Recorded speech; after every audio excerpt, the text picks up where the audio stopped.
Kandidato ka ba? Kasi botong-boto ka sa puso ko. Party list ka ba? Kasi ikaw ang interes ko.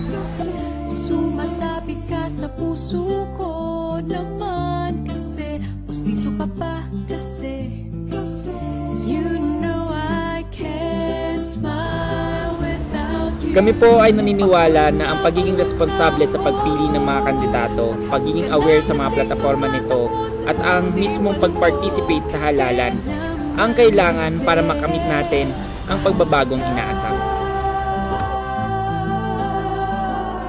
Bagay tayong dalawa, pa-picture na para mapadevelop kita. Picos machine ka ba? Kasi handa akong ipasok, malaman mo lang ang gusto ko. Bagay tayo, bagay